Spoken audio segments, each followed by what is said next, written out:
Hello दोस्तों, आज के वीडियो में बात करने वाले हैं 14 लाख करोड़ मार्केट कैप की कंपनी रिलायंस इंडस्ट्री। सबसे बड़ी कंपनी है दोस्तों आज की तारीख में इंडिया में। ग्लोबल लेवल में अब ये compete करने लगी है, गूगल और फेसबुक जैसे पार्टनर्स के साथ ये काम कर रही है। रिटर्न के बारे में बताएंगे दोस्तों आज के वीडियो में, रिजल्ट के बारे में बताएंगे, किस हिसाब से इसका Q1 का रिजल्ट रहा है वो सब हम आपको इस वीडियो में बताने वाले हैं। रिसर्च बताएंगे कि रिसर्च हाउसेस ने, ब्रोकरेज हाउसेस ने क्या कहा है, उनके क्या शब्द हैं वो हम आपको बताएंगे, और क्या टारगेट रखा जाए अब रिलायंस इंडस्ट्रीज के शेयर में दोस्तों। तो अगर आप शेयर होल्डर है तो आपके लिए ये वीडियो बहुत ही वैल्यूएबल होने वाला है दोस्तों। ये देखिए रिलायंस इंडस्ट्रीज का पूरे एक साल का सफर। अगर आप जुलाई एंड पिछले साल में अगर बात करें तो स्टॉक का भाव 1250 से 1500 के बीच में था, और एक तरीके से कंसोलिडेटेड ही था दोस्तों, इसी लेवल के आसपास ही था।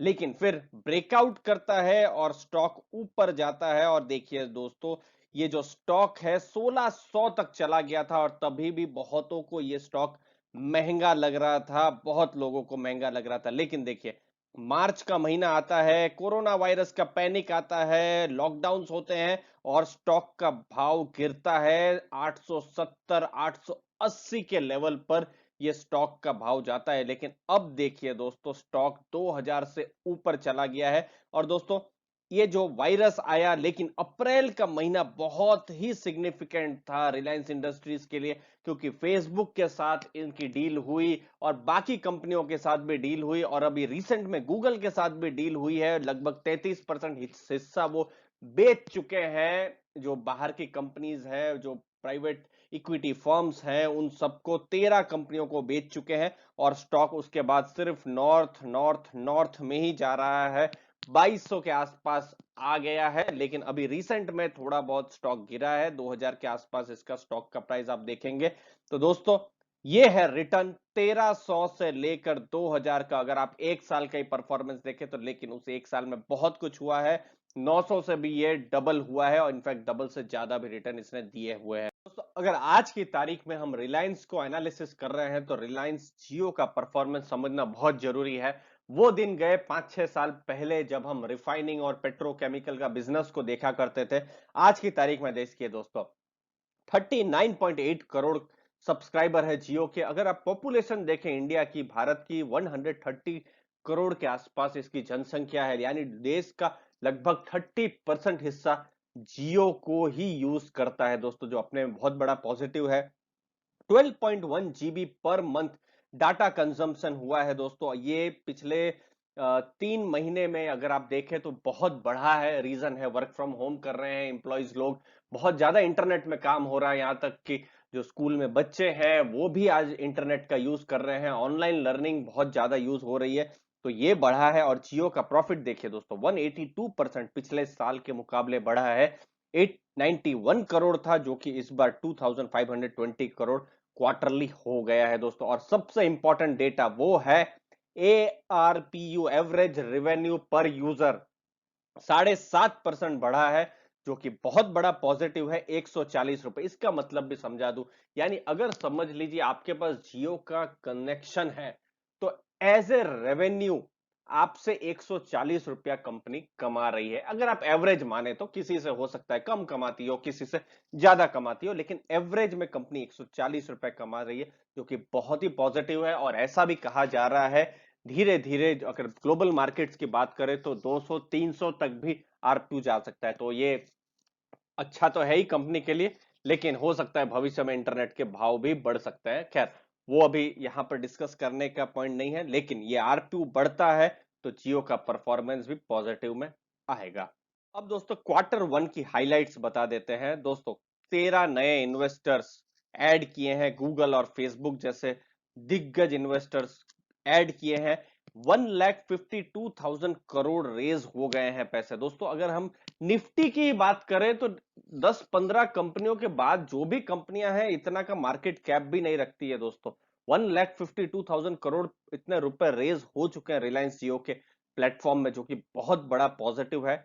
नेट प्रॉफिट जो हुआ है ये रिलायंस कंपनी की बात कर रहा हूं, 13,233 करोड़ हुआ है, 31% ईयर ऑन ईयर इंक्रीज हुआ है। लेकिन इसमें एक बीपी का भी एक बहुत बड़ा स्टेक था जो सेल हुआ है, जो मैं आपको थोड़ी देर में बताऊंगा, जिसकी वजह से बहुत बड़ा इसको फायदा मिला है। लेकिन ये तो जियो और उसके पॉजिटिव्स रहे। रेवेन्यू जो है रिफाइनिंग और पेट्रोकेमिकल से इंपैक्ट हुए हैं, और वो एबिटिडा जो है वो गिरा है दोस्तों। तो वो बिजनेस अच्छा काम नहीं किया है, क्योंकि दोस्तों लॉकडाउन थे, ग्लोबल लेवल में लॉकडाउन थे, भारत की बात नहीं करें तो बहुत कम पेट्रोल का या फिर रिफाइनिंग ये सब काम हुआ है दोस्तों। तो वो चीज को आप ध्यान में रखें।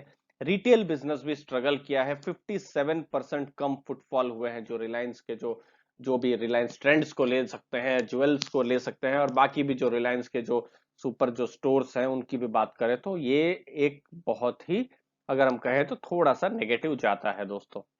इससे पहले मैं आपको टारगेट बताऊं, मैं आपको रिसर्च रिपोर्ट बता देता हूं, रिसर्च हाउसेस क्या कहते हैं दोस्तों।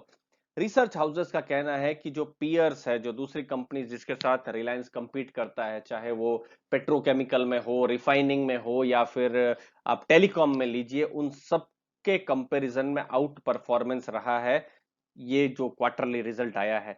रिटेल और एनर्जी का जो बिजनेस है वहां पर एबिटडा डिक्लाइन हुआ है। एबिटा का मतलब है earning before interest tax depreciation amortisation, ये कम हुआ है। लेकिन जो टेलीकॉम है, जहां जियो की हम बात कर रहे हैं, 50% बढ़ा है, जो कि बहुत बड़ा पॉजिटिव है।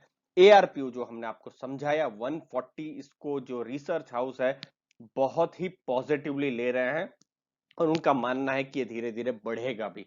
अब यहां पर जो प्रॉफिट आपने जो 13,200 करोड़ के आसपास का देखा, उसमें से बहुत बड़ा प्रॉफिट 4,966 करोड़ जो आया था रिलायंस का, जो बीपी में जो स्टेक सेल हुआ था उसकी वजह से प्रॉफिट आया था दोस्तों। तो वो चीज को भी आप जरूर नोट करके रखें, अगर वो नहीं होता तो प्रॉफिट थोड़ा सा कम आता। तो वो बुकिंग वहां हुई है, इसलिए प्रॉफिट ज्यादा आया है। अब आपको हम ब्रोकरेज हाउसेस के क्या यहाँ पर टारगेट है रिलायंस के वो बताते हैं दोस्तों। ये है टारगेट्स। देखिए, सबसे पहले बैंक ऑफ अमेरिका सिक्योरिटीज, उन्होंने बाई की रेटिंग दी है। पहले और अभी सेम टारगेट रखा है 2355। सीएलएसए 2250 का पहले टारगेट था, अभी भी सेम टारगेट रखा है। गोल्डमैन सैक्स का टारगेट है 2325, जो अभी भी 2325 है। जेपी मॉर्गन न्यूट्रल है दोस्तों। जेपी मॉर्गन ने टारगेट बढ़ाया है, 1490 था रिजल्ट से पहले, जो अब बढ़ा के 1860 कर लिया है। लेकिन अभी का भी अगर आप प्राइस देखेंगे 2000 के आसपास, तो अच्छा खासा ये डिस्काउंट में है। और फिर है कोटक, कोटक का है 2150, और अभी भी उन्होंने सेम टारगेट दिया है 2150। तो दोस्तों आप रिजल्ट से देख सकते हैं कि जो स्टॉक का अगर फंडामेंटल टारगेट आप देखें तो 2100 से 2300 के बीच में है दोस्तों।